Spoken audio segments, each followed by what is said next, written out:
Hello everyone, welcome my channel. শুরু করছি নতুন একটি ভিডিও। আজকে আমি রান্না করব 8 কেজি খাসির মাংস, তাও কি না একা নিজের হাতেই। এখানে মাংসটা ম্যারিনেট করা হয়ে গেছে। মাংসটা ম্যারিনেট করা হয়েছে 1 কেজি টক দই ফেটিয়ে নিয়ে তারপরে এই মাংসর মধ্যে দেওয়া 500 সর্ষের তেল, তার সঙ্গে আদা রসুনের পেস্ট। এখানে কিন্তু কোনো রকম পেঁয়াজের পেস্ট দেওয়া হয়নি। আর দেওয়া হয়েছে স্বাদ অনুযায়ী নুন, পরিমাণ মতো হলুদ। এই দিয়েই মাংসটাকে পুরো ম্যারিনেট করে রেখে দেবো 1 ঘন্টা। আজকে মাংসটা রান্না করা হবে কাঠের জালে, আর মটন কাঠের জালে রান্না করলে অনেক বেশি টেস্টি হয়। শহরে তো আর মাটি দিয়ে কাঠের উনুন বানানো যায় না, তাই ছাদের ওপরেই তৈরি করা হলো ইটের উনুন, যেটার মধ্যে কাঠ দিয়ে মাংস রান্না করা হবে। প্রথমেই একটা বড় সাইজের লোহার কড়াই কাঠের জালের উনুনের ওপরে বসানো হলো, আর জালটাকে অনেক বেশি করে দেওয়া হলো। অনেক বেশি যদি তাপটা পায় তাহলে রান্নাটাও ভালো হবে। কড়াই গরম করে তাতে দেওয়া হলো সর্ষের তেল। ভালো করে গরম করে তাতে দেওয়া হয়ে গেল গোটা গরম মশলা ফোড়ন। আর গোটা গরম মশলা দেওয়ার পরে তার মধ্যে কেটে রাখা পেঁয়াজ কুচিটা বেশ পরিমাণ মতোই, প্রায় 2 কেজি মতন পেঁয়াজ কুচি দেওয়া হয়েছে। আর পেঁয়াজ কুচিটা ভালো করে ভাজা হচ্ছে। আর এখানে ম্যারিনেট করে রাখার পরে মাংসটাকে আর একবার দেখিয়ে দিলাম। এখানে মাংসটাকে আবার ঢাকা চাপা দিয়ে রেখে দেবো। আর পেঁয়াজটাকে খুব ভালো করে অনেকক্ষণ ধরে একটু লাল লাল করে ভেজে নেব, যাতে পেঁয়াজের থেকে কোনো রকম কাঁচা গন্ধ না বের হয়।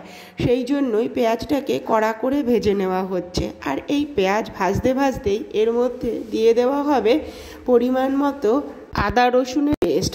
আর আজকে এখানে হবে পিকনিকে প্রায় 30 জন লোক এখানে খাওয়া দাওয়া করবে, তাই 30 জন লোকের জন্য 8 কেজি মাংস তো লাগবেই।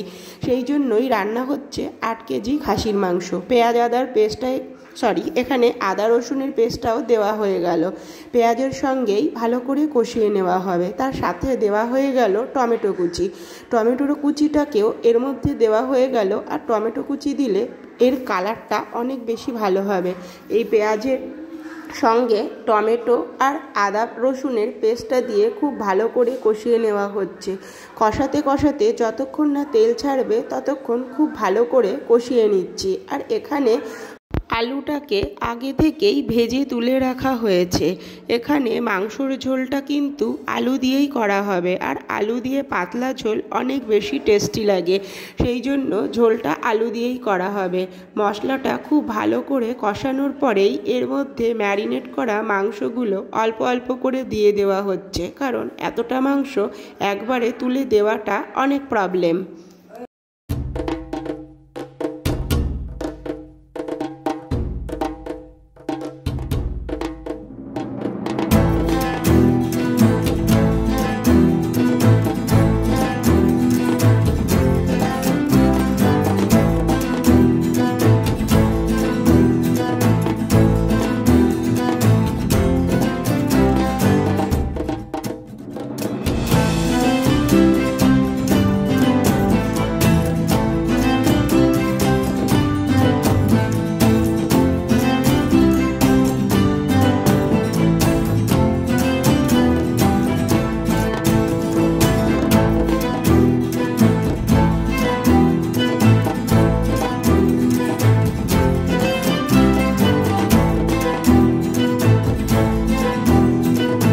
অল্প অল্প করে ম্যাক্সিমামটা দেওয়ার পরেই গামলা ধরে বাকিটাও পুরো একবারে ঢেলে দেওয়া হলো, কারণ অনেকটাই ভার কমে গেছিলো, তাই একবারে দিতেও অনেক বেশি সুবিধা হয়েছিল। তারপরে ওর মধ্যে সামান্য একটু তেল লেগেছিল, সেটুকুও ঢেলে দিয়ে দেওয়া হলো। এবারে আস্তে আস্তে কাঠের জালটাকে মিডিয়াম টু হাইতে রেখেই এটাকে অনেক ভালো করে নেড়ে নেড়ে অনেকক্ষণ ধরে কষাতে হবে। এইভাবেই অনেকক্ষণ ধরে কষিয়ে মাংসটাকে রান্না করা হচ্ছে, যতক্ষণ না মাংস থেকে তেল ছাড়ছে। মাংস কষাতে কষাতেই এর মধ্যে দিয়ে দেওয়া হলো কাঁচা লঙ্কা পেস্ট দিয়েছিলাম, আর তার সাথে দেওয়া হচ্ছে লাল লঙ্কা পেস্ট। কালারটা অনেক বেশি ভালো হবে, তাই লঙ্কার পেস্টটা দেওয়া হলো। আর এখানে ঝালের জন্য কিন্তু কাঁচা লঙ্কার পেস্টটাই দেওয়া হয়েছে। এই রান্নার জন্য আমাকে হেল্প করেছিল আমার বৌদি আর আমার বর, সাথে করেছিল আর একটা বোনাই। সবাই মিলেই কিন্তু আমরা এই পিকনিকটা অ্যারেঞ্জ করেছিলাম আর খুব মজাও করেছিলাম। এর মধ্যে দেওয়া হলো সামান্য একটু মিট মশলা। মিট মশলা দিলে স্মেলটা একটু ভালো হবে, সেই জন্য মিট মশলাটা দেওয়া হয়েছিল। এখনও কিন্তু কষানো বাকি আছে, আরও অনেকক্ষণ ধরে ভালো করে কষানো চলছে। আর মাংস যত বেশি কষানো হবে তার টেস্ট কিন্তু তত বেশিই হবে। আর এই মাংসতে একটু উষ্ণ গরম জল দিলে অনেক বেশি ভালো হয়। সেই জন্য এখানে আলাদাভাবে একটা হাঁড়ির মধ্যে বসানো হয়েছে উষ্ণ গরম জল। জলটাকে উষ্ণ উষ্ণ গরম করেই এবারে মাংসর মধ্যে দেওয়া হচ্ছে। যেহেতু মাংসটা অনেক ভালো কষানো হয়েছে আর মাংস থেকে অলরেডি তেল ছাড়তে শুরু করে দিয়েছে। আর এই মাংসর মধ্যে অনেকটাই ফ্যাট ছিল, আর ফ্যাটগুলো গলে গিয়েও একদম তেল ছেড়ে দিয়েছে।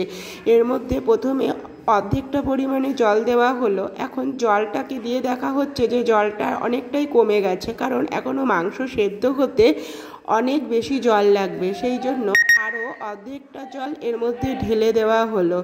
জল দিয়ে মাংসটাকে অনেকক্ষণ নাড়াচাড়া করে পুরো আঁচটাকে মিডিয়াম দিয়েই মাংসটা সেদ্ধ করতে বসানো হয়েছে। আর আঁচটাকে অনেক বেশি হাই দিলে এর জলটা কমে যাবে, ফলে মাংসটাও একদম শক্তই থেকে যাবে। তাই কাঠের আঁচটাকে মিডিয়াম টু লোতে রেখেই এই মাংসটাকে সেদ্ধ করা হচ্ছে।